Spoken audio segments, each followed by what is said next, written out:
പുതിയ അറിവിലേക്ക് എല്ലാവർക്കും സ്വാഗതം.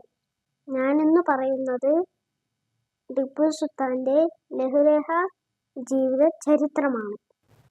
മൈസൂർ രാജാവായിരുന്ന ടിപ്പു സുൽത്താൻ 1750 നവംബർ 20 ജനിച്ചു. പ്രശസ്ത ഭരണാധികാരിയായിരുന്ന ഹൈദർ അലിയുടെ മകനായ ടിപ്പു ബഹുഭാഷാ പണ്ഡിതനായിരുന്നു. ആയുധ അഭ്യാസ മുറകളും യുദ്ധതന്ത്രങ്ങളും അഭ്യസിച്ചു.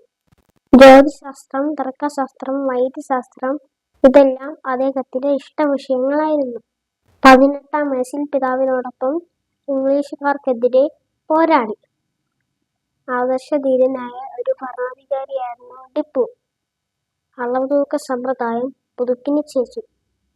ടിപ്പു 3 തവണ ഇംഗ്ലീഷുകാരോട് യുദ്ധം ചെയ്തു. 3-ാം തവണ 1799 നടന്ന യുദ്ധത്തിൽ അദ്ദേഹം വീരചരമം പ്രാപിക്കുകയും ചെയ്തു. ടിപ്പു സുൽത്താന്റെ ലഘുലേഖ ജീവിത ചരിത്രം ഇവിടെ അവസാനിക്കുന്നു.